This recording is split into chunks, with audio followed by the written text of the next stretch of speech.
Everyone, welcome to जोर का जोड़। मीरब जीशान की तरफ से आपको एक बार फिर खुश आमदीद।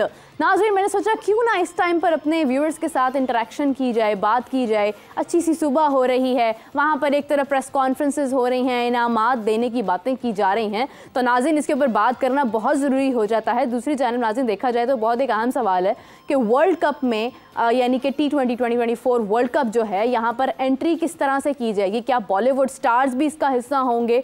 क्या पाकिस्तानी प्लेयर्स जो हमारी टीम का हिस्सा हैं उनकी फैमिलीज उनको ज्वाइन कर पाएंगी या नहीं कर पाएंगी? इस हवाले से कौन कौन से प्लेयर्स जा रहे हैं और कौन से ऐसे प्लेयर्स हैं जिनके वीज़ाज अभी तक नहीं लगे और शायद कहीं ना कहीं वो इंग्लैंड या आयरलैंड सीरीज का हिस्सा ना हो। तो नाज़रीन इस हवाले से बात करते हैं, बढ़ते हैं अपने शानदार पैनलिस्ट की तरफ। नाज़रीन आज हमें ज्वाइन किया है हमेशा की तरह से former player and a best man with the best advisers, Aamir Nazir साहब। अस्सलाम वालेकुम। उम्मीद है आप खैरियत से होंगे। अल्हम्दुलिल्लाह जी, बहुत शुक्रिया। दूसरी जानब नाज़रीन आज हमारे साथ सेट पर मौजूद नहीं है, लेकिन कुछ ही देर में हमें कॉल पर ज्वाइन करेंगे। होपफुली सेट पर भी आ जाए, कुछ पता नहीं होता। हाफिज़ इमरान, आप वाकिफ़ हैं, हाफिज़ इमरान साहब को भी हम लोग हेलो हाय बोलेंगे जैसे ही वो हमें ज्वाइन करते हैं। अभी आमिर नज़ीर साहब से सवाल जवाब का सिलसिला शुरू करते हैं। आमिर साहब, आपसे जानना चाहूँगी, अभी मैं देख रही थी कि नसीम शाह और हारिस रऊफ़ दोनों ने मोहम्मद आमिर की बहुत तारीफ़ की है। उन्होंने कहा है कि जिस तरह से वो टीम में आए हैं तो हमारी टीम के लिए बड़ा अच्छा इम्पैक्ट है, क्योंकि उन्होंने पिछले मैचेस में बड़ा अच्छा परफॉर्म किया, इंडिया के अगेंस्ट बड़ा अच्छा परफॉर्म किया, अच्छे परफॉर्मर रहे हैं हमेशा से, उनकी बॉलिंग जो है उसको सराहा जाता है। लेकिन अभी सुनने में आ रहा है कि मोहम्मद आमिर का तो वीज़ा ही नहीं लगा, तो क्या वो मोहम्मद आमिर जो हैं वो क्या हमारी सीरीज से फिर बाहर हो गए हैं? देखिए मेरा ये एक तो बड़ी खुशाइन बात है कि दो यंगस्टर जो हैं वो एक अपने सीनियर को रिस्पेक्ट दे रहे हैं। इसमें नो डाउट कि आमिर ने जो परफॉर्म किया हुआ, आपको पता है चैंपियन ट्रॉफी में, वर्ल्ड कप में उसका काफ़ी अहम किरदार रहा है। जैसे शहनशाह अफरीदी पहले 1-2 ओवर में आउट किए थे, उसी तरह चैंपियन ट्रॉफी में आमिर ने भी विराट कोहली और रोहित शर्मा को आउट किया था। No doubt Amir is good bowler. उसने उसका बैग भी देखें, अब भी देखें, अब जो है ना वो PSL की परफॉर्मेंस है, मुख्तलिफ लीग की परफॉर्मेंस और फिटनेस के लिहाज से उसको टीम में ऐड किया। ये बड़ी अच्छी बात है, यंगस्टर एक अपने बड़े को बैग दे रहे हैं, इज्जत दे रहे हैं कि चले उनसे कुछ सीखेंगे। देखिए जब भी सीनियर होता है ना, वो जूनियर के लिए एक बड़ी मिसाल बनता है। वो अपना एक्सपीरियंस शो करेगा कि यार ये अगर टारगेट बॉलिंग ये होती है, यहाँ पे अगर आपको छक्का लग रहा है तो इसकी लाइन ये है, यॉर्कर यहाँ मारो, इसको वेरिएशन स्लो वन कहाँ मारो। ये एक अच्छा साइन है, एक यंगस्टर अपने बड़े को इज्जत दे रहा है। बिल्कुल ऐसे ही है, लेकिन जो वीज़ा ना लगने की जो एक मसला है, ये वीज़े का ऐसा इशू नहीं है माशाल्लाह। ये कंट्री फारूक खान ने ये काम करते हैं, वजीर खारजा वगैरह इस पे काम करते हैं। वीज़ा का मेरा नहीं लगता, खुदा ना खास्ता अगर उनका डिले हो जाता है वीज़ा लगने के बाद, वो बहुत टाइम है, 1 माह है, अभी 1 माह है, इतना बड़ा इशू नहीं। आयरलैंड और इंग्लैंड सीरीज तो शुरू हुई है, इंग्लैंड का तो वीज़ा है ना, इसका ये तो अमेरिका की आप कह रही है तो अमेरिका का वीज़ा लग जाए, इतना बड़ा इशू नहीं है कोई। चलें ठीक है, उम्मीद करते हैं कि मोहम्मद आमिर का वीज़ा लग जाए और वो खैरियत से वहाँ पहुँच जाए। बजाय इसके कि हम लोग कुछ मैचेस हारें और हम उनको मिस करें, तो मैं चाहूँगी कि वो पहले दिन से ही हमारी टीम का हिस्सा हों। जिस तरह से उन्होंने कम बैक किया है, कम बैक ही कहेंगे इसको कि वो टीम में वापस आया, तो वो टीम का हिस्सा होना उनके लिए भी बहुत ज़रूरी है। दूसरी जानब नाज़रीन अब बात की जाए मोहम्मद अली की, तो मैं ये देख रही थी कि मोहम्मद अली एक नए बॉलर हैं और उन्होंने भी काफ़ी मोहम्मद आमिर के लिहाज से बातचीत की थी। अच्छा, आपसे जानना चाहूँगी आमिर साहब कि जिस तरह से मोहम्मद अली की हम तारीफ़ कर रहे थे और हम कुछ अर्सा पहले ये भी बात कर रहे थे कि मोहम्मद अली को भी टीम का हिस्सा होना चाहिए था, अच्छी विकेट्स उन्होंने ली हैं, अच्छी जगह पर उन्होंने जो है वो अटैक किया है। लेकिन बाबर आजम से जब इस बारे में सवाल किया गया आज की प्रेस कॉन्फ्रेंस में, तो बाबर आजम का ये कहना था कि ये सिलेक्शन जो है ये उन 7 मेंबर्स ने की है, मैं इस पर चाह कर भी कोई तब्दीली शायद ना कर सकता। ये हम सब ने बड़ी डिटेल्ड के अंदर बड़ी तसल्ली से एक एक प्लेयर के बारे में ऑब्जर्वेशन करके फिर उनको टीम का हिस्सा बनाया। 7 सिलेक्टर्स में से क्या कोई एक भी ऐसा नहीं था जिसने ये सोचा कि नहीं इस वक्त यहाँ पर वसीम जूनियर को भी होना चाहिए था, वो भी अच्छा खेलते हैं, इस वक्त यहाँ पर हसन अली को नहीं होना चाहिए था? फिर हसन अली के ऊपर भी उन्होंने ये बात की है बाबर ने कि हसन अली को एज अ कम बैक रखा हुआ है, आप इस बात को छोड़ दें। मैं अक्सर जगह पर देख रहा हूँ लोग ये सवाल कर रहे हैं कि हसन अली को क्यों ऐड किया है, उनको हमने बैकअप के तौर पर ऐड किया है। तो आपको नहीं लगता कि क्या हसन अली को अगर बैकअप रखा था तो फिर मोहम्मद अली को बैकअप रख लेते? देखिए ये आपने बड़ा अच्छा सवाल किया और इसी में आपने जवाब भी दे दिया है। देखिए जब कॉन्फ्रेंस में आते हैं ना, आपको पता हर चीज का कोई डिटेल इंफॉर्मेशन होनी चाहिए। नो डाउट मोहम्मद अली पास में अगर वो डोमेस्टिक क्रिकेट अभी भी खेल रहा है और परफॉर्मर है, आप जिससे भी उसकी तारीफ सुनेंगे ना, ये लंबा घोड़ा, यानी लंबा घोड़ा में लंबे ओवर करता है और इसको बड़ा अच्छा एक्सपीरियंस है फास्ट बॉलिंग का। आप देखें उन्होंने PSL में अपना लोहा मनवाया ना, देखिए PSL में ओवरसीज देखा ऑल द वर्ल्ड के प्लेयरों को उन्हें आउट किया, जैसा नए बॉल से इनस्विंग यॉर्कर कर रहा था। देखिए आपने बड़ी अच्छी बात की कि आपने हसन अली बैकअप रखा ना, आप मोहम्मद अली को रख देते, आप आमिर जमाल को रख देते, आप वसीम को रख देते, आप जमान खान को रख देते। क्या ये 4 नाम नजर नहीं आए आपको? चलिए आमिर जमाल का तो उन्होंने कहा है ना कि अभी उन्हें और जरूरत है। नहीं, मेरा भी ये बात नहीं होती, टाइम जब गया वो गया, ये टाइम था उसका अंदर आने का।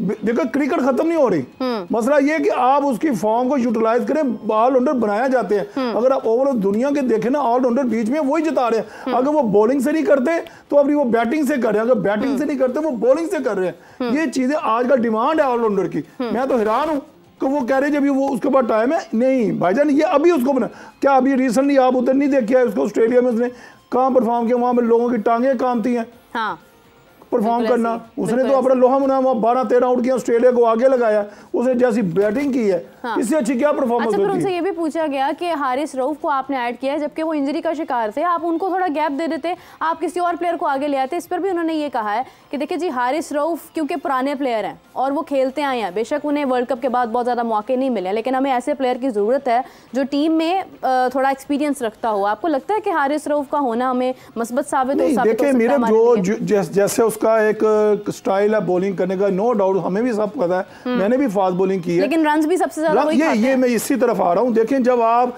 4 ओवर में 50-60 रन खाएंगे, एक आधी विकेट लेंगे, ये कोई बॉलिंग नहीं है। ये तो फिर आप जिसको खिलाते जाओ हारिस रऊफ आपको नुकसान दे रहा है। मसला देखिए मेरा, अब जो पॉइंट है ना, ये PSL में अनफिट होता है, उसके बाद न्यूजीलैंड सीरीज होती है, वहां भी नहीं है, अभी वो प्रैक्टिस कर रहा है। देखिए अब इसका ये देखना है कि हमारे जो 4-7 मैचेस आयरलैंड और इंग्लैंड में है, क्या आया 7 के साथ ये मैच इसको खिलाएंगे? अगर इसको फॉर्म में वापस लेके आना, मैच फिटनेस में लेके आना, मैच बॉलिंग में लेके आना, तो हारिस रऊफ को ये 7 मैच हमें खिलाने चाहिए और उसको अपनी फॉर्म में वापस आना चाहिए, उसमें वेरिएशन भी आनी चाहिए, उसको सीखना भी चाहिए। देखिए हम क्या कह के थक जाते हैं, मगर इनके ऊपर कोई वो कहना जून ही रिंगती, वो वाला साहब है। मगर इसका टेस्ट होगा इन 7 मैचेस में, अगर सिलेक्टर्स और कोच मैनेजर इसको खिलाता तो। अगर इसकी मैच फिटनेस नहीं होती, मैच बॉलिंग नहीं होती, तो फिर इसको नहीं खिलाना चाहिए।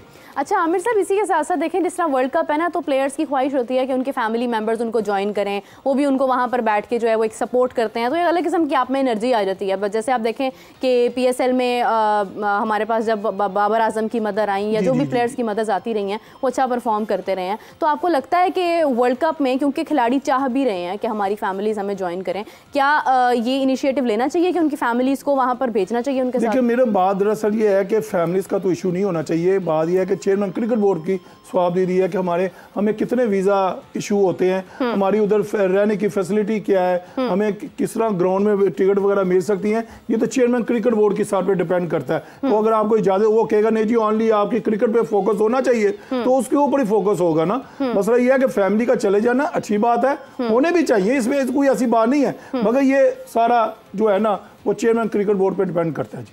तो अगर वो चाहें तो मतलब फैमिलीज भी जा सकती हैं? अलाउ कर सकते हैं, वो पावरफुल आदमी है जी, वो जो मर्जी कर दे, चाहे वो 200 बंदे को और भी कह दे ये जाएंगे तो वो जाएंगे।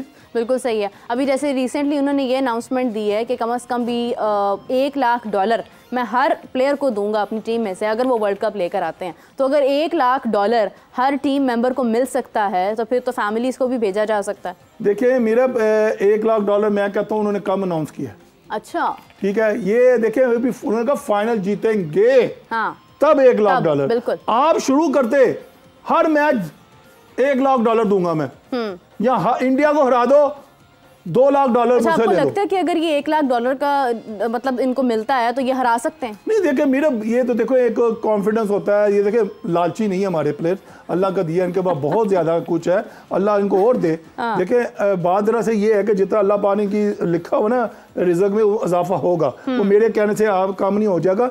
मैं कहता हूँ चेयरमैन साहब चाहे $2 लाख $3 लाख कह दे, मगर देखिए एक जीत चाहिए। पाकिस्तान जो है ना हमारा कंट्री, जो इससे अगर हम ये वर्ल्ड कप जीते हैं, आगे वो चैंपियन ट्रॉफी आ रहा है, अगर ये वर्ल्ड कप जीते हमारा मोराल कितना हाई होएगा, हमारा स्पॉन्सर कितने आएंगे। हर टीम चाहेगी कि हम पाकिस्तान के साथ खेले, उससे क्या टीमें आती हैं, फिर आपकी कंट्री में स्पॉन्सर आता है, फिर हमारी जो क्रिकेट होती है वो ऊपर की तरफ जाती है। अगर ये जीत जाते हैं तो मैं कहता हूँ $1 लाख क्या $2 लाख दे जी इनको आप। नहीं वो तो ठीक है, मतलब ज़रूर दें, बिल्कुल दें, जीते हैं, लेकिन मेरा सवाल ये है बेसिकली कि क्या पैसों का सुन के वो जीतने के बारे में सोचेंगे? क्योंकि हम तो इतने अरसे से बात ये कर रहे हैं, ये तो बात हो ही नहीं रही है कि उनको किसी किस्म के मुआवजों की कमी है, बात तो ये हो रही है कि उनकी कारकर्दगी में कमी है। नहीं, ये तो अब जी मैं इस पर नहीं कुछ ज़्यादा बात कर सकता, चेयरमैन साहब ही कर सकते हैं। ये तो एक मोटिवेशन है, एक उनको रिवॉर्ड है भी यार ये कर लोगे तो मिल जाएगा। हाँ। मगर ये इतना बड़ा कोई इशू नहीं है। मैं ये तो हर कोई चेयरमैन आता है। मुझे अच्छी तरह याद है कि चैंपियन ट्रॉफी में मियां नवाज शरीफ साहब की जो हुकूमत थी, आखिरी टेन्योर था उनका, तो चैंपियन ट्रॉफी इन्होंने 1-1 करोड़ के, मेरे ख्याल में मुझे याद है 1-1 करोड़ का चेक दिया था इनको प्लेयर्स को। ऐसी कोई बात नहीं है। चले जी, अच्छी बात है, जितना बांटेंगे उतनी ज़्यादा एक कहते हैं हौसला अफजाई तो करनी चाहिए। लेकिन बात ये है कि मेरे मुताबिक जो है ना वो खेलने से आप जीतते हैं, ना कि आप किसी भी किस्म की ख्वाहिश से जो है वो किसी किस्म की इनाम की खुशी में आप जो है वो जीतते हैं। अच्छा, एक और चीज़ मैं अपने व्यूअर्स के साथ शेयर करना चाहूँगी, आमिर साहब आपको ही बताना चाहूँगी कि ये बड़ा एक अहम पॉइंट होता है कि बॉलीवुड से कौन कौन जा रहा है। क्योंकि देखें आप, अगर हम IPL की बात करें, शाहरुख खान हमें नज़र आते हैं उसमें, और खान एक ऐसे प्लेयर हैं, मतलब ऐसे एक सेलिब्रिटी हैं जिनको प्लेयर्स भी देखकर मोटिवेट हो जाते हैं कहीं ना कहीं, क्योंकि उनकी फ़ैन फॉलोइंग बहुत ज़्यादा है। अब सुनने में आ रहा है कहीं से, कोई एक कबूतर मेरे पास भी आके मुझे अफवाहें दे जाता है कि तीनों खान जो है वो ट्राई कर रहे हैं कि वो वर्ल्ड कप यानी कि जाएं और इसका हिस्सा बने और वहाँ पर जाकर जो है वो हौसला अफजाई करें इंडिया पाकिस्तान के मैच के हवाले से। तो अगर इंडिया पाकिस्तान का मैच होता है और उसमें बॉलीवुड स्टार्स भी आ जाते हैं, तो कितना को प्रेशर जो है वो पाकिस्तान के ऊपर भी हो सकता है? देखिए, मेरा प्रेशर पाकिस्तान के ऊपर नहीं होगा। हाँ, क्योंकि देखें वो तीनों मुसलमान भी हैं और हम भी मुसलमान ही हैं। देखें उसके जो फॉलोअर्स हैं वो पाकिस्तान में भी हैं, इंडिया में, ऑल ओवर द वर्ल्ड है तीनों खान के। हाँ। अगर वो चले जाते हैं तो समझने उस मैच की क्या कीमत हो जाएगी। हाँ। अब देखिए ना, अभी आप टिकट का बता रहे थे कि रेट बढ़ गए, मैं कहता हूँ रेट और बढ़ेंगे। जब देखिए इंडिया पाकिस्तान का जब मैच होता है ना, मेरा पूरी दुनिया का कारोबार ना वो एक यहाँ से लेकर 1000 तक चला जाता है। स्टॉक मार्केट क्या, होटलिंग क्या, शॉपिंग क्या, एयरलाइन टिकट क्या, होटलिंग, सब कुछ बढ़ जाता है। मगर ये है इंडिया पाकिस्तान के मैच की जो वैल्यू है ना, हाँ। तो ICC कहता है कि सबसे ज्यादा, और देखिए एक ही राउंड में पाकिस्तान को रखा जाता है। अभी कुछ अर्से हो गया इंडिया पाकिस्तान एक ही ग्रुप में होते हैं, यानी कि उनको वो क्या था, ज्यादा से ज्यादा इंडिया पाकिस्तान के मैचेस हो, हमारी गेट मनी, हमारे जो सैटेलाइट है, जो भी है, तो उनसे ज़्यादा पैसा कमाया जाता है। अगर ये तीन खान चले जाते हैं, हमारे तरफ से भी स्टार चले जाते हैं, जिससे तो ये देख आज से नहीं हो रहा। मुझे अच्छी तरह याद है ये शारजाह से शुरू हुआ था। हाँ। मुखातर साहब थे तो इंडिया के एक्टर्स, हमारे एक्टर्स, हमारे जो बड़े बड़े सेलिब्रिटी थे, MNA जो वो भी जाते थे। ये आज से नहीं शुरू हुआ, ये काफ़ी पुराना एक सिलसिला है। मगर आप देख लें, इंडिया का जब भी पाकिस्तान का इवेंट होता है तो इंडिया की सेलिब्रिटी आती हैं और हमारे भी जाते हैं, और ये एक फन है। मैं कहता हूँ क्राउड भी देखे चार्ज होता है उससे, और मैच भी बड़ा मजेदार हो जाता है। बिल्कुल ऐसी है, क्योंकि वो कहते हैं ना कि मतलब अंबानी की शादी पर तीनों खान इकट्ठे हो गए थे। पाकिस्तान और इंडिया का मैच जो है ये भी इतना सनसनीखेज होता है कि इसमें भी तीनों खान से इकट्ठे हो जाएं तो क्या ही बात है। मैं कहती हूँ कि मैच देखने, मैच में 4 चांद लग गए मेरे ख्याल से। अच्छा आमिर साहब, क्योंकि मैच जो है वो हमारा यकीनन सबसे इम्पोर्टेंट, जिस पे सबकी नजरें हैं, वो कहीं ना कहीं इंडिया और पाकिस्तान का मैच है। इंडिया और पाकिस्तान के मैच की बात की जा रही है, तो आप कौन सा प्लेयर जो है वो इस वक्त ऐसा लग रहा है कि वो इंडिया के खिलाफ जो है वो थोड़ा सा एग्रेसिव हो सकता है? मेरी पर्सनल राय मोहम्मद आमिर है, आपसे जानना चाहूंगी कि आप किसको बेहतर समझते हैं? देखिए, मेरा एक्चुअली बात क्या है कि T20 में सारे को एग्रेसिव होना पड़ेगा। T20 क्रिकेट एक ऐसी है कि जहां एक प्लेयर का बैटिंग का चांस लगा तो वो एक अकेला ही वन मैन शो ले जाता है। वैसे बाबर ने भी यही कहा है कि हमारे सारे प्लेयर्स ही T20 के बेहतरीन होने चाहिए। हाँ। कप्तान का कॉन्फिडेंस हर प्लेयर के ऊपर होना चाहिए। ये ना डिलाई करे कि नसीम शाह नहीं, बाबर आजम नहीं, इमाद आलम नहीं, इमाद वसीम नहीं, सारे ही होने दें। जब देखें, अगर शहनशाह अफरीदी जैसे अपनी लय में होता है, आती एक ओवर में 2-3 आउट कर जाता है, अगर वो कर जाता है तो फिर वही है ना हमारा हीरो। मसला ये है कि हमें हर प्लेयर के ऊपर कॉन्फिडेंस रखना चाहिए। और ये देखिए मेरा, ये जितने प्लेयर टीम में सिलेक्ट हुए हैं, ऑल आर गुड। इसमें कोई ऐसा प्लेयर नहीं है जिसमें हम कहें यार ये डिंगी मारेगा, वो करेगा, वो नहीं है। देखिए, अगर आप हमारी ओपनिंग देख लें, सारी सबसे अच्छी है। बाबर है, रिजवान है, साइम है, फखर है, शदाब है। एक्सपेक्टेशंस है अल्हम्दुलिल्लाह होनी चाहिए। यंगस्टर देखे बैक करना चाहिए। देखें, वो मैं मानता हूं उसे परफॉर्म नहीं हो रहा, उसके अंदर एक करेज तो है ना। वो जो मॉडर्न क्रिकेट जो कहते हैं ना, वो इस लड़के में आ रही है, वो कर रहा है। देखिए, हमें देखें प्लेयर बनाए जाते हैं मीरब। अब ये कह देना ये 17 साल का, 18-19 साल का, ऐसे 17 मैच के लिए इसको बाइंड कर, इसका मतलब उसका कैरियर से खेलने लगे। जैसे इंडिया वालों ने शुमन गिल के साथ किया है ना, मैं चाहता हूं हम साइम के साथ ऐसा ना करें। जमान को फिर क्यों नहीं ऐड किया? जमान देखे, बाबर की आपने प्रेस कॉन्फ्रेंस सुन ली ना, आपने कहा हैशटैग में उसको हसन की जगह भी 4 मैंने आपको नाम दिया ना, लगा देते तो बाबर की वाह वाह हो जाती। सिलेक्शन की वाह हो जाती नहीं। लेकिन जैसे आपने कहा है कि मतलब प्लेयर्स को बनाना पड़ता है, साइम एक यंग है, अगर Saim as a young boy अगर उसको मौका दिया जा रहा है तो फिर जमान खान का क्या कसूर था? फिर हमारे पास वसीम जूनियर है, उसका क्या कसूर था? मेरा ये आज से नहीं है रोना पिटना, ये जब भी मैं भी खेलता ना उस वक्त से चलता आ रहा है। हमेशा अदर कंट्रीज को दे लो, वो वहाँ पे टीम डेवलप होते हैं तो 2-3 बेंच ऐसे बन गए हैं जो उनके यार ये हटता तो ये आ जाता है, यार ये हटता तो ये आ जाता है। हमारे में वो चीज अभी पक नहीं रही।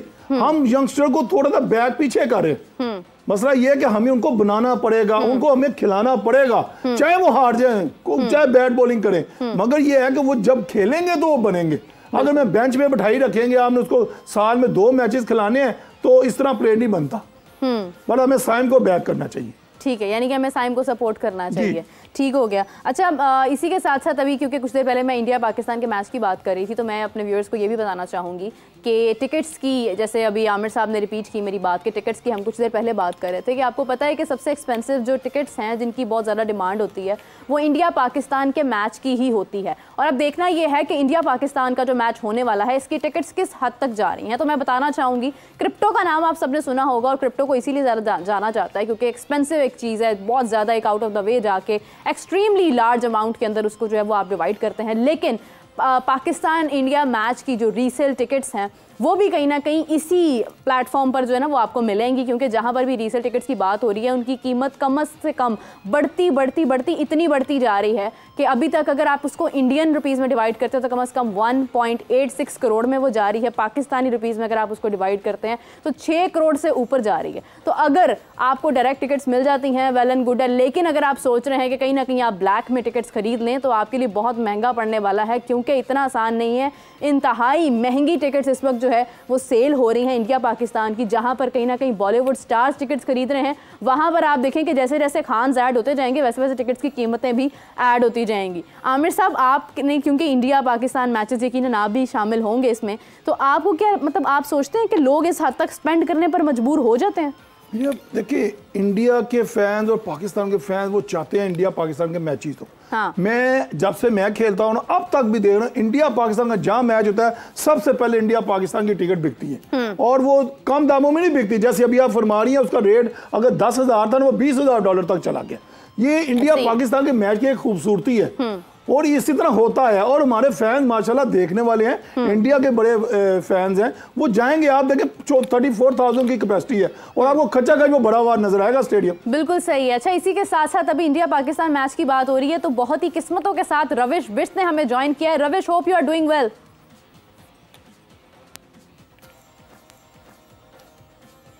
Absolutely fine, and Mira, hoping same for you.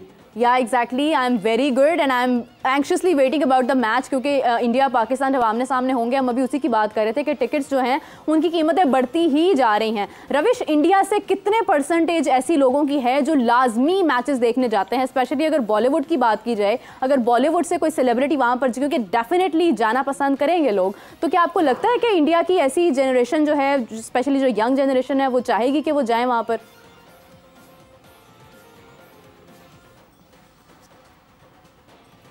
देखिए, अब मेरा एक चीज मैं क्लियर कर दूं कि जैसे ऑल ओवर द वर्ल्ड जो क्रिकेट मैचेस होते हैं ना, उसमें जनरली जैसे ऑस्ट्रेलिया में मैचेस हो रहे हैं या इंग्लैंड में मैचेस हो रहे हैं, उसमें बेसिकली एनआरआईज ज्यादा जाते हैं, नॉन रेजिडेंशियल इंडियन जो ऑलरेडी बाहर रह रहे हैं, क्योंकि वही इतना ज्यादा खर्चा कर सकते हैं। हाँ, डेफिनेटली सेलिब्रिटीज होते हैं वो इंडिया से जाते हैं मैचेस को देखने के लिए, क्योंकि ये बहुत एक्सपेंसिव बाय होता है। इंडिया पाकिस्तान मैच का टिकट लेना, उस दौरान होटल्स के रेट बहुत ज्यादा बढ़ जाते हैं। हमने देखा जब इंडिया पाकिस्तान का मैच इंडिया में था, अहमदाबाद में था, 1-1 लाख रुपए होटल के रेट बढ़ गए थे। इवन जो हॉस्पिटल्स थे उनको कन्वर्ट किया गया था होटल्स में, गवर्नमेंट में उनको कन्वर्ट किया गया था, धर्मशाला में उनको एक्चुअली में कह सकते हैं कि कन्वर्ट किया गया था कि आप एक बैग्स वहां पे ले सके। तो बहुत ज्यादा मारामारी रहती है। डेफिनेटली यहाँ से भी बहुत सारे सेलिब्रिटीज जाएंगे। न्यूयॉर्क में मैच है, 9 की तारीख है, तो बहुत सारे जाएंगे। बट अभी मेरे पास ऐसा कुछ लिस्ट नहीं आया कि कौन कौन से खिलाड़ी, मतलब कौन कौन से सेलिब्रिटीज जा रहे हैं वहां पे। बट ऑफकोर्स सबके माइंड में होगा कि हमें वहां पे जाना है। ठीक है, अभी 1 मंथ का टाइम है वहां पे बचा हुआ, बट जाएंगे। बहुत बड़े बड़े सेलिब्रिटीज जो है उस मैच को देखने जरूर जाएंगे। शाहरुख खान को तो हम 99% मेरे ख्याल से एक्सपेक्ट कर रहे हैं वहां पर।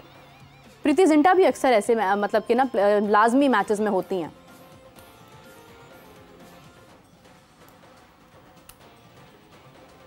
हाँ, देखिए शाहरुख खान एक बहुत बिजी स्टार है। पता नहीं उनका क्या स्केड्यूलिंग है, कौन सी उनकी मूवी की शूटिंग चल रही है, उसके दौरान वो देखेंगे कि क्या उनका स्केड्यूल बनता है। और यूएस जाना शाहरुख खान के लिए बहुत महंगा साबित होता है, क्योंकि कई बार उनकी फिर चेकिंग बहुत ज्यादा होती है, जिसकी आपने खबरें भी पढ़ी होंगी। हाँ। वहां पे बड़ा अलग तरीके का सीन होता है चेकिंग को लेकर, चाहे आप सेलिब्रिटीज हो, चाहे आप कोई भी मिनिस्टर हो। तो शाहरुख खान तो जब भी यूएस गए, he was not treated well at the airport, और उनकी बड़ी शिकायतें भी रही हैं यहाँ पर। तो मुझे नहीं पता कि वो जा रहे हैं या नहीं जा रहे हैं। हो सकता है कि बिकॉज हो सकता है कि जाएंगे, but I am not sure कि वो जा रहे हैं। बट हाँ, डेफिनेटली सेलिब्रिटीज जाएंगे। बट देखिए, सेलिब्रिटीज के जाने का मतलब ये है, जहाँ जुनून जो बनता है वो आम लोगों से बनता है। ऐसे ही है, तो जाएंगे, एक आधा उनको कैमरे में कैप्चर भी कर लिया जाएगा, बट जो आम जनता जो जाती है, जो आवाम होती है ना, वो जाती है, वो माहौल बनाती है वहां पे जाके। उनका जाना बहुत ज्यादा जरूरी है। आई होप कि न्यूयॉर्क में वहां पे इंडियंस भी बहुत सारे रहते हैं, पाकिस्तानी भी वहां पे रहते होंगे, तो वो अलग ही एटमोस्फेयर वहां पे बन जाता है। दुनिया के किसी भी कोने में आप करवा लीजिए, इंडिया पाकिस्तान का जो मैच होगा, उनके जो फैंस आएंगे, फैंस एक्चुअल में एटमोस्फेयर बनाते हैं, मैच से पहले भी, मैच में भी और मैच के बाद भी। बिल्कुल, तो सोशल मीडिया पे जो वॉर्स चलते हैं, जो बैंटर्स चलते हैं, जो टांग खिंचाई चलती है एक दूसरे की, तो फैंस माहौल क्रिएट करते हैं और मीडिया उसको थोड़ा सा हाईलाइट करता है। बिल्कुल सही रवेश, आपने बिल्कुल सही कहा। बेशक ऐसा ही है कि लोगों से जो है वो माहौल बनता है, आम लोगों से। लेकिन अच्छा, इसके साथ एक और सवाल आपसे पूछना चाहूँगी, मेरे जहन में आ रहा था, क्योंकि मैंने अभी रिसेंटली एक ऐसी अपडेट भी देखी है। इंडिया का नेक्स्ट कैप्टन जो है वो कौन हो सकता है? ना विराट कोहली होगा, ना रोहित शर्मा होगा। तीसरी हमारे पास जो ऑप्शन है वो कहीं ना कहीं श्रेयस अय्यर, आपने भी सुना होगा कि उनकी तरफ ज़्यादा झुकाव हो रहा है। तो आपको लगता है कि इंडिया का नेक्स्ट कैप्टन जो है वो हमारे पास श्रेयस अय्यर हो सकते हैं?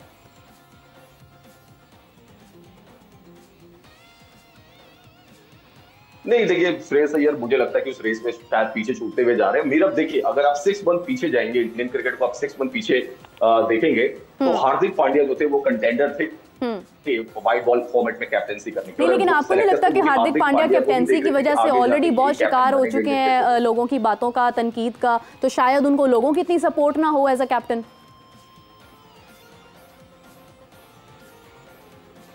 नहीं, वो मुंबई इंडियंस का केस अलग था, बट सेलेक्टर्स ने तो हार्दिक पांड्या को ही देखा था। अभी भी देखे ना, T20 वर्ल्ड कप में वही वाइस कैप्टन है। वाइस कैप्टन कौन है इंडिया का? हार्दिक पांड्या ही है। रोहित शर्मा कैप्टन है, हार्दिक पांड्या वाइस कैप्टन है। तो लोगों की तो राय अलग होती है, क्रिकेट लोगों की राय से नहीं चलाई जाती हर बार। अगर पब्लिक के हिसाब से अगर फैसले लेने लग गए तो भैया 30 कैप्टन हो जाएंगे 30 दिन में। ऐसा नहीं होता। तो मेरे हिसाब से हार्दिक पांड्या सबसे बड़े कंटेंडर है व्हाइट बॉल फॉर्मेट की। यस, रेड बॉल फॉर्मेट की अगर मैं बात करूं तो शायद वहां पे शुभमन गिल एक नाम हो सकते हैं, जिनको कि आगे इंडिया देखेगा, जिनके पास एज भी है, तो वो जा सकते हैं वहां पर, क्योंकि रेगुलर कंटेंडर भी है वो टीम में हमेशा रहते हैं। तो Shubman Gill is one of the guy जो कि हम रेड बॉल फॉर्मेट में कैप्टनसी देख सकते हैं। आगे जाके देख सकते हैं कि 3 फॉर्मेट को कैप्टन बने। बट वही है कि उनका टीम में होना बहुत ज्यादा जरूरी है। अभी व्हाइट बॉल फॉर्मेट की जहां तक मेरे को लगता है हार्दिक पांड्या कैप्टन होंगे। मैं मीरा बाप को एक बात थोड़ी सी यहाँ पर और क्लियर कर दूं, ये रोहित शर्मा को आप कैप्टनसी करते हुए देख रहे हैं ना, रोहित शर्मा कैप्टन नहीं होते अगर हार्दिक पांड्या इंजर्ड होते, तो हार्दिक पांड्या ही इंडिया के कैप्टन होते, हार्दिक पांड्या ही मुंबई इंडियंस के कैप्टन होते, फिर इतनी बातें नहीं होती। और 2025 में जो चैंपियंस ट्रॉफी है उसमें भी हार्दिक पांड्या कैप्टन इंडिया के जाते। अभी तो उसमें इससे बर्ड्स हैं कि रोहित शर्मा आगे कंटिन्यू करेंगे या नहीं करेंगे, या ये वर्ल्ड कप डिसाइड कर देगा रोहित शर्मा और हार्दिक पांड्या विराट कोहली का फ्यूचर। बट मेरे हिसाब से हार्दिक पांड्या इंडिया को लीड करेंगे आगे आने वाले टाइम में। बिल्कुल सही है, बिल्कुल सही है। रवेश, अगर थोड़ी सी नजर आईपीएल पर डाली जाए तो धोनी का क्या, आप धोनी के बारे में क्या कहना चाहेंगे? क्योंकि आप खुद, जितना आपको मैं जानती हूँ, आप धोनी के बहुत बड़े फैन हैं, और कई ऐसे लोग हैं Pakistan, India, all over the world, जो धोनी के बहुत बड़े फैन हैं। और आईपीएल, क्या आपको लगता है कि उनका लास्ट आईपीएल होगा?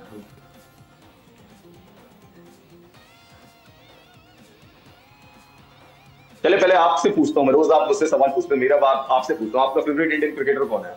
आप बताइए। विराट कोहली।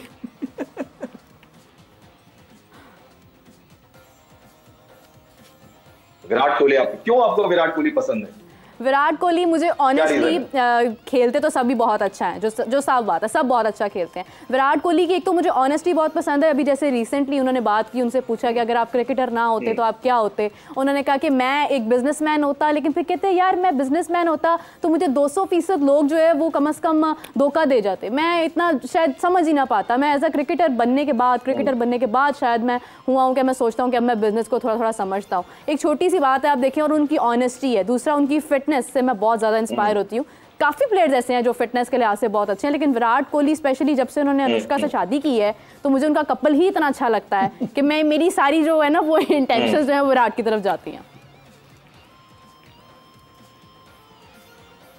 चलिए अब हम बात करते हैं एमएस धोनी की। तो देखिए एमएस धोनी मेरे क्या करते हैं क्या नहीं करते हैं ये सिर्फ एमएस धोनी जानते हैं। और ऐसे प्रायर बहुत सारे इंसिडेंट हुए जब धोनी ने किसी को खबर नहीं लगने दी। 2014 में इंडिया टेस्ट सीरीज में वहां पे हारी ऑस्ट्रेलिया में, किसी को पता नहीं था, धोनी प्रेस कॉन्फ्रेंस करके आए और उन्होंने टेस्ट मैच क्रिकेट से रिटायरमेंट अनाउंस कर दिया।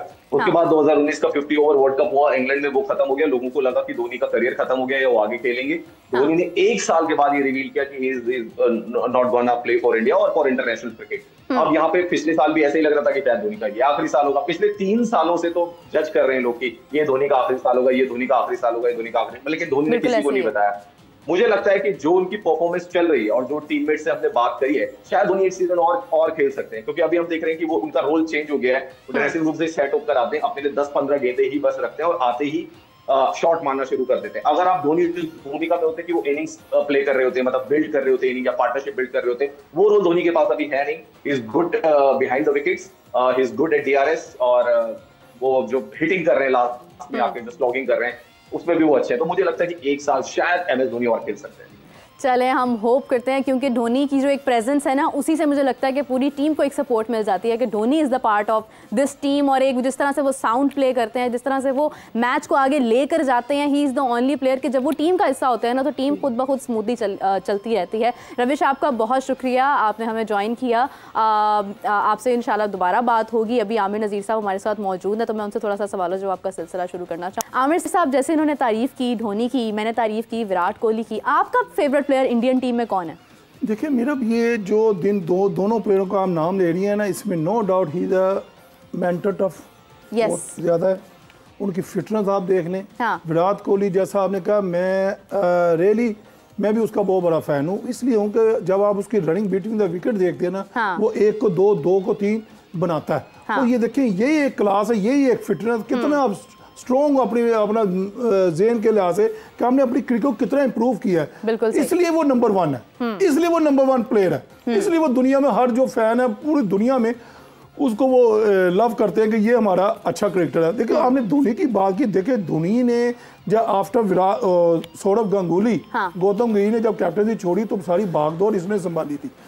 धोनी ने अपनी कैप्टनसी में वर्ल्ड कप भी जीता, एशिया कप जीता, फिर ये वर्ल्ड T20 वर्ल्ड कप जीता। और उसकी अब उसकी मैं सबसे बड़ी बात होती है यहाँ से कितना स्ट्रॉन्ग है, यहाँ पे वो कितना अपने यंगस्टरों को वो लेकर चलता है, वो किस तरह कूल एंड काम रहता है। आपने उसको कहीं देखा होगा कि छक्के भी लग रहे हैं, चौके भी लग रहे हैं, उसको मैंने कभी परेशानी में नहीं देखा। बिल्कुल ऐसे ही है, रिलैक्स माइंड के साथ होता है, बिल्कुल ऐसे ही। अच्छा, वैसे बनाया जाता है, यंगस्टरों को बैकअप किया जाता है, मगर उसका जो क्रेडिट है ना वो धोनी को देखे। मैडम मैं ये नहीं कहता क्रिकेटर बुरा हो जाता उसको 36, 35, 40 पे, जब तक वो फिट है, जब तक वो डिमांड है उसके क्राउड की, जब तक वो ग्राउंड में भाग रहा है, जब तक आपको छक्के चौके लगा रहा है, जब तो बिहाइंड द विकेट वो आपको कैचेस पकड़ रहा है, तो मेरा नहीं ख्याल उसको क्रिकेट छोड़नी चाहिए। बिल्कुल सही बात है, बिल्कुल सही बात है। धोनी का अपना एक कैरेक्टर है, विराट का अपना है, रोहित शर्मा का एक अपना है। जी, मुझे पर्सनली अगर कोई ये पूछे कि इंडियन टीम में कैप्टन कौन बेहतरीन है, तो मैं रोहित शर्मा का नाम लूंगी। और मेरी नज़र में जो दूसरा एक बहुत बड़ा नाम है वो केएल राहुल का है, कोई शक नहीं। क्योंकि मुझे लगता है कि शायद केएल राहुल और केएल राहुल के बाद शुभमन गिल, ये 3 ऐसे लोग हैं जो मुझे ऐसे फील होता है कि शायद इनमें कैप्टेंसी स्किल्स जो हैं वो बहुत ज़्यादा यही बनेंगे। Exactly. उन्होंने रविश ने बता दिया ना, जैसे देखिए रविश भाई ने बता तो दिया कि शुभमन गिल हमारा नेक्स्ट कैप्टन होगा, तो ये भी उनको हार्दिक पांड्या देखिए हार्दिक पांड्या जो डिमांड है ना, मेरे ख्याल से वो T20 का वो बेस्ट कैप्टन हो सकता है। जैसी डिमांड है, जैसा वो उन्होंने बॉलिंग भी करता है, बैटिंग भी करता है, एनर्जेटिक है, भागता हुआ नजर भी आता है, एक गेम में अंदर रह के वो काम करता है। मेरे ख्याल से ये 4-5 नाम है और यही होंगे। और हालांकि इनके बैकअप पे काफी बैट्समैन है, मगर अभी वो यंगस्टर है, मगर ये है इसमें पंट भी आ सकता है, पंट भी आ सकता है। बड़े ऐसे प्लेयर हैं, बड़ा इनके पास कोई कमी नहीं है मेरे ख्याल से। बिल्कुल सही है, कहते हैं ना कि वो आपकी लीग्स ही आपके प्लेयर्स एग्जैक्टली बनाती हैं, लेकिन माशाल्लाह से इतने अच्छे प्लेयर्स हैं कि हमें कुछ नया प्रोड्यूस करने की अभी फिलहाल जरूरत ही नहीं है हमारे पास। अगर इंडिया में हम देखें तो हमारे पास बहुत सारी ऑप्शंस है, लेकिन पाकिस्तान की बात की जाए, अच्छा एक चीज़ आज मैं सुबह सोच रही थी और मैं डिस्कस कर रही थी खुद से कि साउथ शकील एक बहुत अच्छे प्लेयर हैं, ठीक है, अच्छा परफॉर्म करते हैं। साइम अयूब भी बहुत अच्छा परफॉर्म करते हैं। गो के साउथ शकील टेस्ट के प्लेयर हैं, लेकिन मैं आज कंपैरिजन देख रही दोनों के दरमियान, तो साइम अयूब के 17 T20 मैचेस हैं जिसमें उन्होंने मेरे ख्याल से जो स्कोर किया है वो शायद 200 से ऊपर किया है, रन उन्होंने इतने बनाए हैं। और उसके बाद उन्होंने 24 के स्ट्राइक रेट के साथ वो में भी गए हैं मेरे ख्याल में, अगर मैं शायद गलत बता रही हूँ, लेकिन उनका स्ट्राइक रेट जो है उनका वो 125 था, एवरेज उनकी जो है वो तकरीबन 24 के करीब थी। साइम अयूब की अगर साउथ शकील की अगर बात की जाए तो उन्होंने मैचेस 10 खेले हैं, लेकिन उनके रन्स जो हैं वो 300 से ज़्यादा हैं, उनका स्ट्राइक रेट जो है वो 135 के करीब है, एवरेज भी उनकी इनसे ज़्यादा है। तो अगर आपने T20 में एक रिस्क लेना था या आपने एक नए प्लेयर को ऐड करना था तो क्या आप साउथ शकील के साथ नहीं जा सकते थे? देखिए मेरा बात ये कितनों को आप ऐड करेंगे? माना आपने स्टैट बड़े अच्छे बताए हैं कि वो कम मैच खेला उसके रन ज्यादा हैं, वो 17 खेला उसके रन थोड़े कम है। देखिए आपके पास बाबर भी तो है, आपके पास रिजवान भी तो है, फिर आपके पास फहर जमान भी तो है ना। ओपनर आप कितने डालेंगे? देखिए जिसने जो ओपन तो हमारे पास 2-3 ही होते हैं ना। अभी आप कहते जी इसको भी डालें, वो नहीं होता। देखिए हमारे पास ये साउथ शकील ये टेस्ट का बहुत अच्छा प्लेयर है, से अपना आप शो कराया है। उसने अभी PSL में भी उसने ओपनिंग की है और उसके अंदर उसने दिखाया कि मैं T20 वाइट बॉल का भी प्लेयर हूँ। मगर ये है कि अच्छी बात है ये हमारे पास प्लेयर है ना, हमारे पीछे बैकअप पे खड़े हैं, हमें टेंशन नहीं होनी चाहिए। यानी कि ये इसी तरह परफॉर्म करते। अभी थोड़ा सा स्टैट पे जाएंगे, 17 मैच आपने साइम के बताएं, तो कल आप उसके इफ्तिखार के 59 बता रहे थे, उसके 900 रन है, वो 60 मैचों में 900 हैं, तो 17 में इसको भी ये टाइम लगता है। मेरा ये जब तक टाइम इसको देंगे, मसला ये है कि हमारे प्लेयर को भी देखना पड़ेगा कि यार मैं कहाँ पे था, मेरा क्रिकेट में इंप्रूव हो रही है कि नहीं। मैं इसलिए कहता हूँ थोड़ा हम सायों की विंडो भी ना खिड़की खोल के देख लेना चाहिए। कि वो क्या कर रहे हो, तुम क्या खाते हो, तुम्हारी फिटनेस क्या, तुम कैसे चक्के मारते हो, विंडो में देख के। बिल्कुल हमें ये भी प्लेयरों को देखना है जैसे हम क्रिकेट की डिमांड चाह रहे हैं ना, वो हमारे प्लेयर नहीं दे रहे। मैं फिर भी कहता हूँ, मैं कहता रहूंगा, आपका जो अपना स्टाइल है उसको मच खराब होने दो, उसी स्टाइल के साथ 200 बनाते जाओ, हमें कोई टेंशन नहीं। अच्छा, रन्स के ऊपर भी बाबर ने बात किया, उन्होंने कहा कि देखिए पिचेस के ऊपर डिपेंड करता है कितने रन्स बन सकते हैं। IPL में 200 तक भी रन्स गए हैं। उसी ग्राउंड की देखा जाए, लाहौर की ही अगर बात की जाए तो अभी जो मैचेस हुए हैं उनमें 180 तक के रन्स हमारे चले गए हैं। तो रन्स जो है वो हमारे मतलब कि हम तो नहीं कह सकते कितने बन सकते हैं, पिच के ऊपर डिपेंड करता है। लेकिन आमिर साहब पता नहीं मुझे एक जो चीज़ है ना वो हिट करती है कि अगर प्लेयर चाहे तो वो क्यों रन्स नहीं बना सकता, वो 200 से ऊपर भी जा सकता है। आपने बिल्कुल सही कहा, ये बाबर साहब की अब अपना एक सोच है। देखें क्यों नहीं बैट्समैन पे डिपेंड करता। मैं आप फर्स्ट टाइम पिंडी में खेल रही हो, आप फर्स्ट टाइम लाहौर में खेल रही हो, आप फर्स्ट टाइम कराची में खेल रही हो, होम ग्राउंड है ना आपके। आपको तो यहाँ पिचों का जैसे मैं फिर वही हम ना पीछे भाग जाते हैं, पीछे हम जाते तो अल्लाह की कसम हमें ये फैसिलिटी नहीं मिलती थी, ऐसी पिचों का म्यार नहीं था, इतना बड़ा स्टाफ हमारे पास नहीं था। एक ही कोच और मैनेजर होता था, कप्तान होता था, बस पिच का वो बताते थे भाई यहाँ बॉलिंग करनी है, यहाँ बैटिंग करनी है। अगर आपने पर्थ की ड्रॉप इन पिचेस पर खेल आए हैं आप, तो ये तो कुछ भी नहीं है, ये तो कुछ भी नहीं है। ये क्या है? बैट्समैन का बहुत बड़ा किरदार है जी, चाहे पिच जैसे मर्जी हो। यार मैं हम कहते हैं एक सारे प्लेयर रन मांगे, कम से कम एक प्लेयर तो खड़ा रहे ना, वो लेके चले, दूसरों को खिलाए। मेरे आजकल जो T20 में अगर दुनिया की क्रिकेट देख रहे 200 रन कुछ भी नहीं है। अगर आप उसका रन रेट ओवर का निकाले ना 8-9 रन बनते हैं। और ये जितने पावरफुल हैं, जितने अच्छे बैट आ चुके हैं, जिनकी उनको आई सेट हो चुकी है, ये 200 रन भी उनके आगे कुछ नहीं है। कि IPL में रिकॉर्ड टूटा है 261 250 से ऊपर के स्कोर उन्होंने बनाया है। तो वो किन्होंने बनाया? तो प्लेयर्स नहीं बनाया ना, वही प्लेयर्स हैं जो अभी तक नहीं बना पा रहे थे। देखिए पिचेस मैं कहता हूँ सम टाइम होता है, थोड़ी चेंज होती है, मगर बैट्समैन पे बहुत डिपेंड करता है जी, वो रन बना सकता है। बिल्कुल सही, बिल्कुल सही। आमिर साहब, अच्छा एक और चीज़ पूछना चाहूँगी आपसे कि जिस तरह से हमारे प्लेयर्स बार बार पिच की बात करते हैं या कहते हैं कि नहीं ये ऐसी सिचुएशन है, ऐसी सिचुएशन है, आपको लगता है कि इनको अपनी प्रैक्टिस में भी थोड़ी सी तब्दीलियाँ करनी चाहिए? करना चाहिए, जैसी डिमांड है, जैसे इनके पास फैसिलिटीज़ आ रही हैं, जो इनको जो ये कहते हैं वो इनको चीज़ मिल रही है, तो इसका मतलब फिर आप भी कुछ करके दिखाए ना। फिर आपका बैट बोलना चाहिए, आपके रन बोलने चाहिए, मज़ा तब है।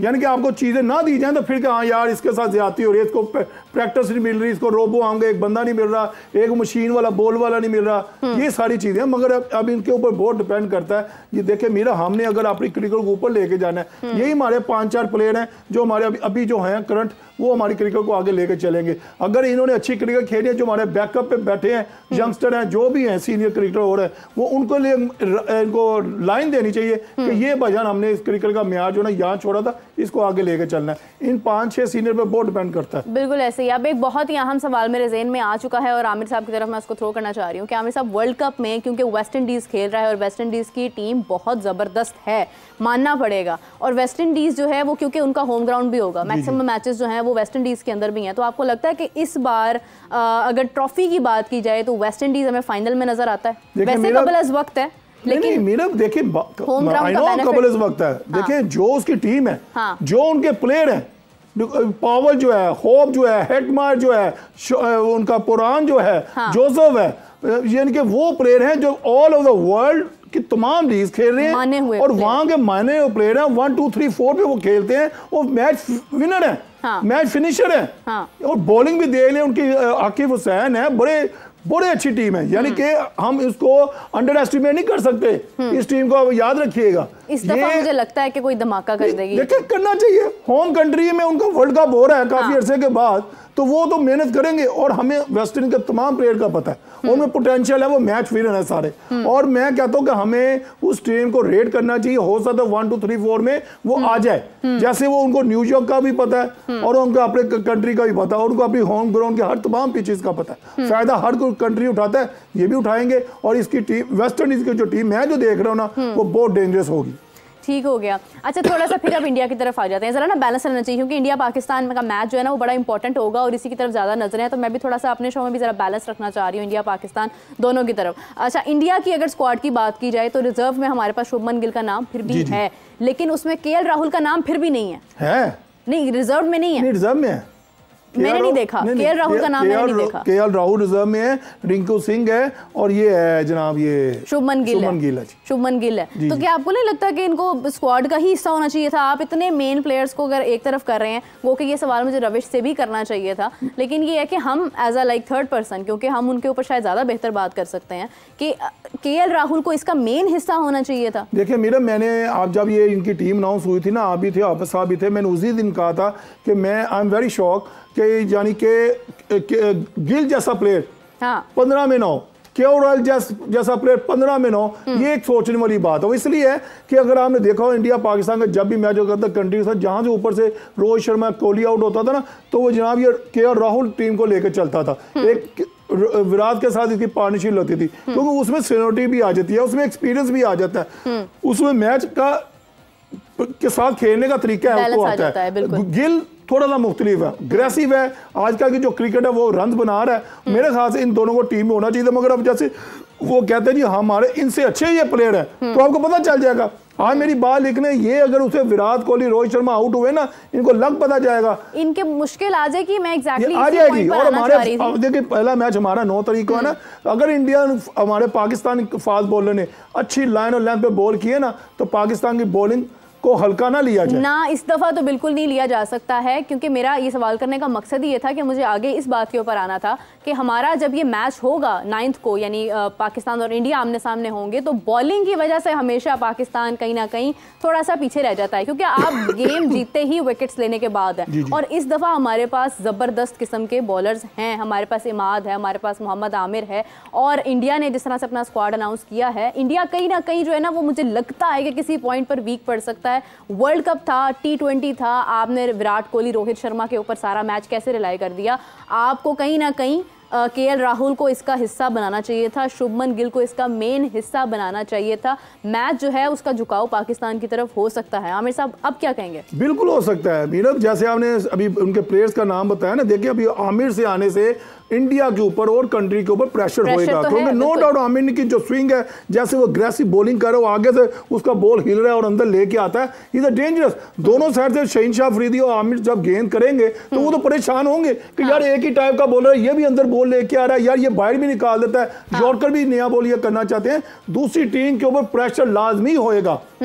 और अब मजेदारी बात यह है कि हमारे पास इमाद वसीम साहब भी नए बॉल वाले हैं। अगर इमाद वसीम इनके साथ कोई ऐसा पेयर बनता है, यानी कि शहनशाह अफरीदी इमाद बॉलिंग करते, तो इमाद का जो एक स्टाइल है ना, वो नया बॉल से करने का, वो नए बॉल से अंदर लेके आता है, ड्रिफ्ट करता है ना, मसला ये भी है। देखिए मेरा 2 ओवर तो आपको करने पड़ेंगे ना, दोनों साइड से तो फास्ट बॉलर लग सकते हैं ना, मगर यह कि आपको 2 या 3 ओवर इमाद को करवाने पड़ेंगे। देखिए 6-7 ओवर तक नए बॉल को कुछ नहीं होता, 10-12 ओवर के बाद थोड़ा सा वो सॉफ्ट होता है, वाइट बॉल होता है, सॉफ्ट होता है, मगर हमें 6-7 ओवर में हमें तीनों बॉलर पे रिलाई करना चाहिए, इमाद, आमिर और ये बिल्कुल ऐसे ही है शाहीन को। अगर इन 3 बॉलर जो हमें 1, 2, 3 विकेट ले जाते हैं, वेरी गुड, मैच जो है वो वहीं पे खत्म हो जाएगा। बहुत मुश्किल मैच होने वाला है नाज़रीन, क्योंकि इस दफ़ा पाकिस्तान को हल्का नहीं लिया जा सकता। सिर्फ मोहम्मद आमिर की बात नहीं है, हमारा जो भी इस टाइम जो बॉलिंग है वो कहीं ना कहीं बहुत ज़्यादा स्ट्रॉन्ग है। मेरा ये मानना है, ज़ाती तौर पे मेरा एक ख्याल है कि हमारी बॉलिंग अगर अच्छी है तो हम मैच कहीं ना कहीं जीत सकते हैं। हाँ, अब अगर टॉस के बाद बैटिंग का फैसला पहले कर लिया जाए तो फिर आप पे जरा ज्यादा इम्तिहान हो सकता है, क्योंकि मुझे ये कहीं ना कहीं डाउटफुल मैं हूं कि रन्स बन जाएंगे इतने। नहीं, मेरा आप उम्मीद रखें, देखें अब हमारी ये टीम अनाउंस होगी ना जब वर्ल्ड कप की, हाँ। अभी तो आयरलैंड इंग्लैंड की टीम अनाउंस हुई है ना, क्या होगी वो ठीक है, मगर ये है कि अभी तो हम ये टीम है ना, अब इसमें ये देखना, ये जो हम 7 मैच खेलने जा रहे हैं इसमें हमारा कॉम्बिनेशन क्या बनता है, इसमें ओपन कौन करता है, इसमें मिडिल ऑर्डर में कौन आता है, इसके नंबरिंग पे कौन फिक्स हो जाता है, मेन चीज ये देखने वाली है। अब रोटेशन पॉलिसी नहीं है, अब रोटेशन पॉलिसी तो नहीं है, मसला ये है कि अब हमारे जो कोच है, हमारा जो कप्तान है, वो नंबरों को फिक्स कर ले, फेविकोल लगा दे, एल्फी लगा दे, कभी यो नंबर ये मेरा नंबर है, मैं इसमें जाना हमने, और यही भी हमने परफॉर्म करना है, चाहे आप 6-0 करो, चाहे आप 6-50 करो, चाहे 600 करो। फेविकोल का तो पता नहीं है, लेकिन ग्रीस जरूर लगी हुई है, क्योंकि जहां भी बैठते हैं वहां से नहीं, अब उम्मीद रखनी चाहिए। देखिए मेरा बात दरअसल ये देखे, हम कहते हैं जी हम एक्स